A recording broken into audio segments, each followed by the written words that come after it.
Hi hello నేను మీ జల్లేష్ ప్రశాంత్. ఢిల్లీ ఎన్నికలు ముగిశాయి. ఇక అన్ని ఎగ్జిట్ పోల్స్ కూడా ఇటు బీజేపీ దాదాపు 50% బీజేపీ గెలుస్తుందని చెప్తా ఉంటే మరొక 50% ఆమ్ ఆద్మీ పార్టీ గెలుస్తుందనేది కూడా చాలా ఎగ్జిట్ పోల్స్ చెప్పిన సందర్భం కనబడ్డది. ఎగ్జిట్ పోల్స్ నిజంగా వారు చెప్పినట్టుగానే ఆ సానుకూల అంశము ఆమ్ ఆద్మీ పార్టీకి ఉంటుందా నిజంగా, లేదంటే బీజేపీకి ఉంటుందా? ప్రధానంగా ఆమ్ ఆద్మీ పార్టీకి సంబంధించి తెలంగాణ కన్వీనర్ మనతో పాటు ఉన్నారు. నిజంగా అక్కడ జరిగిన పరిణామాలు ఏంటి, ఎన్నికలకు సంబంధించిన అంశాలు, అన్ని విషయాలు అడిగి తెలుసుకునే చిన్న ప్రయత్నం చేద్దాం. సార్ నమస్తే. నమస్తే ప్రశాంత్. ఎలా ఉన్నారు? Doing very well. మొత్తం ఢిల్లీ పర్యటన సక్సెస్ పూర్తయింది. ఓకే, సక్సెస్ ఏనా? సక్సెస్ 100%. మరి ఎగ్జిట్ పోల్స్ అన్ని పూర్తిగా బీజేపీ వైపు మొగ్గు చూపిస్తున్న పరిస్థితి కనబడుతుంది. ఏంటి అసలు? అంటే ఒకటి ఎగ్జిట్ పోల్స్ కి సంబంధించి నేను ఒకటి ఎగ్జాంపుల్ చెప్పాను. మన హర్యానాలో ఎగ్జిట్ పోల్స్ హర్యానాకి నిజానికి కాంగ్రెస్ పెట్టి రాలేదు. అంతకుముందు పార్లమెంట్ ఎన్నికలకు వచ్చినప్పుడు కూడా మొత్తం టోటల్ గా అప్కి బార్ 400 పైన పెట్టాయి. అసలు అనిమేజిన్, నాకే మైండ్ బ్లోయింగ్. అది వచ్చేసినాయి అనుకున్నాం, చూస్తే కనుక 200+ వచ్చినాయండి. సో అది వాస్తవాలు కావు. సరే నేను నమ్ముతాను 50% మాత్రమే, మొత్తం ఉండాలని లేదని ఏం లేదు. ఒకసారి అవుతే ఒకసారి కాకపోవచ్చు. అందులో ఇక్కడ ఢిల్లీకి వచ్చినప్పటికి ఎగ్జిట్ పోల్కి వచ్చినప్పటికి ఒక ఎగ్జాంపుల్ చెప్తాను. ఢిల్లీలో నేను ఉన్నాను, అప్పుడు కొన్ని రోజులు చూశాను. అక్కడ మాకు ఈవెన్ కేజ్రీవాల్ మీద దాడి చేస్తున్నారు డైరెక్ట్ గా కార్యకర్తలు, గుండాలు. ఎందుకంటే ఇక్కడ అన్ఎడ్యుకేటెడ్ అంతా ఇప్పుడు బీజేపీ వైపు గుండాలు అంతా ఉంటారు. ఇక్కడ ఆమ్ ఆద్మీ వైపు అటు ఉండరు, అంత ఎడ్యుకేటెడ్. వాళ్ళు రోడ్డు మీదకి రారు, స్లీపర్ సెల్స్ మాకు. అక్కడికి వచ్చినట్టు కొట్టడం మొదలు పెడుతున్నారు. నీకు ఓటేసి బయటకు వచ్చిన తర్వాత మైక్ పెట్టిన తర్వాత వాడికి నువ్వు బీజేపీకి వేసావా ఆమ్ ఆద్మీ పార్టీకి వేసావు అంటే వాడు ఎందుకు చెప్తాడు? ఎదుగుండా ఉన్నాడు ఛానల్స్ వాళ్ళు బీజేపీ వాడు ఎవరికో తెలియదు. ఎందుకని పోనీ అని బీజేపీ అని చెప్పేస్తారు. సో జరిగింది అక్కడ అది. నేను personal I hope that definite గా బీజేపీ అగెన్స్ట్ కనపడే ఓట్లని. ఎందుకంటే పని చేశారు, అది పని చేయకపోతే కాదు. ఎడ్యుకేషన్ మీద నీకు ఏ రాష్ట్రంలో బడ్జెట్ 25% ఎడ్యుకేషన్ పెట్టారు చెప్పండి? ఏ రాష్ట్రం? అలాగే నీకు ఆయన చెప్తాడు కదా, మనకి ఎడ్యుకేషన్ మెడికల్ మీద చాలా ఇచ్చాను నేను అని చెప్పని. ఆ మొత్తం కలిసి భారతదేశానికి 7,000 కోట్లు ఇస్తే అక్కడ 9,000 కోట్లు హెల్త్ మీద పెట్టారు. అంత పెట్టే రాష్ట్రం ఏది? ఈ బెనిఫిట్స్ ప్రజలు గమనిస్తున్నారు. అక్కడ ఎడ్యుకేటెడ్ ఉంటారు ఎక్కువ మంది వెళ్ళి ఓటింగ్ చేసేవాడు అందరూ. అందుకని ఏంటంటే వీఆర్ ఎక్స్పెక్టింగ్. ఎందుకంటే యమునా మీద చెప్పారు. యమునా నేను అదే అడగబోతున్నాను. యమునా నదికి సంబంధించి కలుషితం అయిపోయింది, దాన్ని క్లీన్ చేయడంలో నిజంగా వాటన్నిటిని అజేయడంలో ఫెయిల్ అయింది ఆమ్ ఆద్మీ పార్టీ అనేది ప్రధానమైన విమర్శ. ఇప్పుడు యమునా అదొకటి, మంచినీళ్ళది ఒకటి ఏంటంటే ప్రాబ్లం.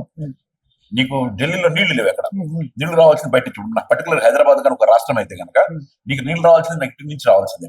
నాగార్ సాగర్ నుంచో, కృష్ణా నుంచో, మంజేరి నుంచి, ఇక్కడ నుంచి రావాల్సిందే. వీళ్ళు అర్థం ఏం చేస్తాం? So the same situation Delhi. నీళ్లు లేవు అక్కడ. నీళ్లు రావాల్సింది హర్యానా నుంచి.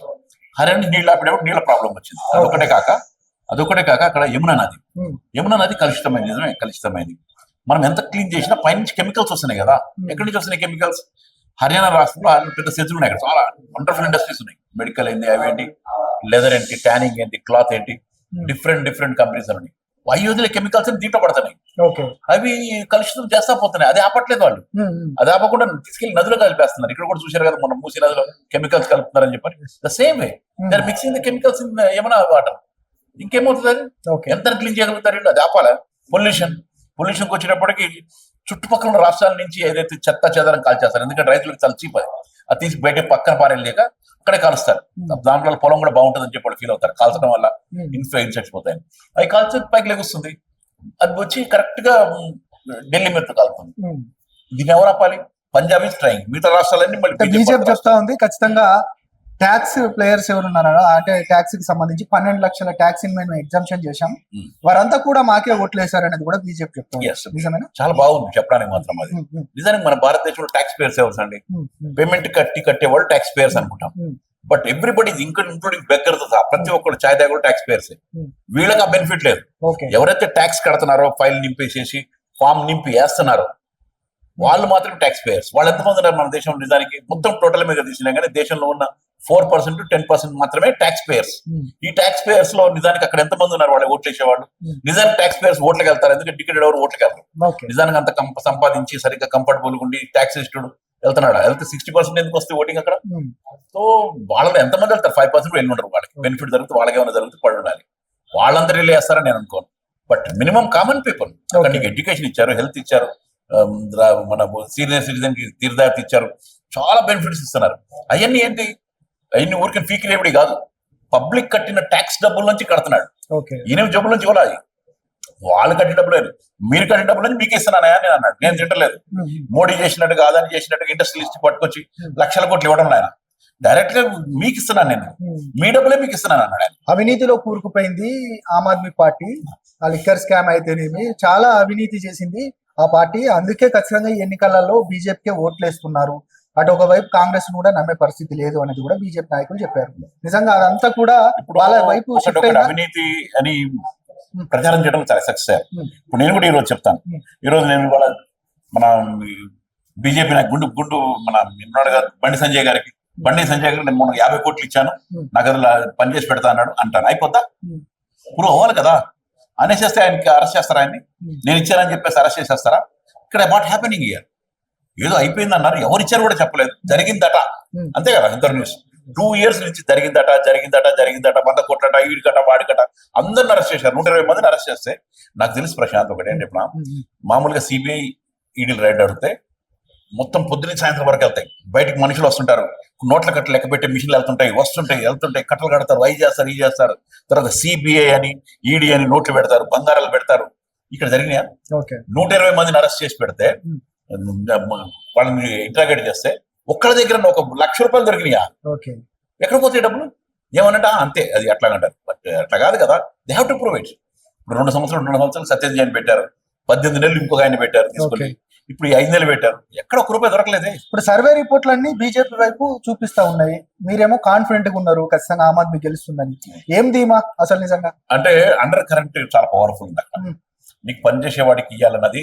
ఎందుకంటే నేను కూడా చెప్తాను, మీరు అడగలేదు ఆ ప్రశ్న, నేను 3 సార్లు అక్కడ పార్లమెంట్ కి మన బీజేపీ గెలిచింది. ఇప్పుడు కూడా మొన్న కూడా జరిగింది, అంతకుముందు కూడా జరిగింది 3 సార్లు జరిగింది అట్లాగే.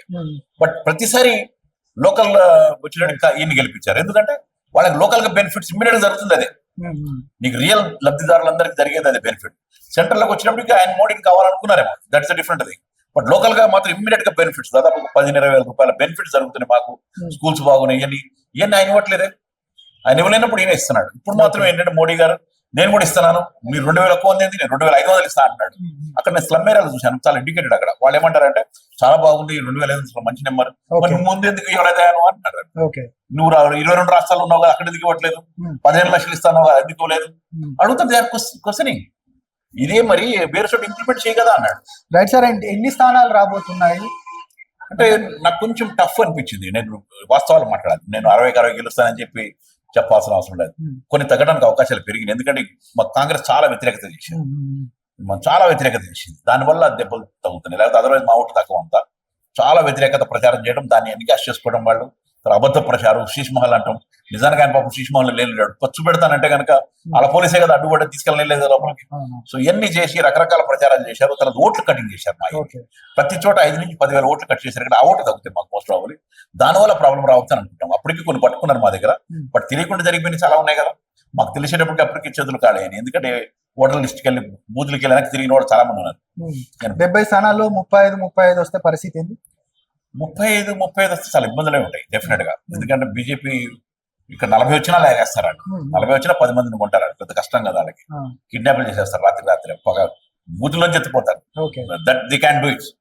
సో అందుకని ఏంటంటే మన కేజ్రీవాల్ గారు అడిగింది అంటే 15% ఓటింగ్ ఎక్కువ కావాలని అడిగాడు. చూద్దాం, బాగుంటుందేమో అనుకుంటాం, ఎందుకంటే పార్లమెంట్ కంటే కూడా పోలింగ్ ఎక్కువ అయింది నెంబర్ అయితే. రైట్ సార్, మీరు అన్నట్టుగానే ఆ ధీమా అట్లనే కంటిన్యూ కావాలి, ఖచ్చితంగా మీ పార్టీ విజయాన్ని దక్కించుకోవాలని 100%. 8th నాడు సెలబ్రేషన్స్ ఉంటాయి, ఆ తర్వాత మళ్ళీ 10th నాడు సుందర విజ్ఞాన కేంద్రంలో బ్రహ్మాండ మీటింగ్ పెడుతున్నాం. So you are most thank you. ఇది ఈ రోజు మొత్తానికైతే ఇంటర్వ్యూ. మొత్తానికి ఆమ్ ఆద్మీ పార్టీ గెలవబోతుంది. ఒకవేళ 40 స్థానాలు వచ్చినప్పటికీ కూడా బీజేపీ చేసే కుట్రలకు బలవుతుందా అనేది ఒక అనుమానం మాత్రం వ్యక్తం చేస్తున్నారు. ఒకవేళ ఖచ్చితంగా ఆ 70 స్థానాలకు 60 స్థానాలు వస్తే మాత్రం ఆమ్ ఆద్మీ పార్టీ ఖచ్చితంగా విజయ తీరాలకు వెళ్తుంది అనేది కూడా ఆయన ధీమా వ్యక్తం చేస్తున్న సందర్భం. ఇదే ఈ రోజు ఇంటర్వ్యూ. మరొక ఇంటర్వ్యూతో మళ్ళీ కలుద్దాం. చూస్తూనే ఉండండి LNR న్యూస్.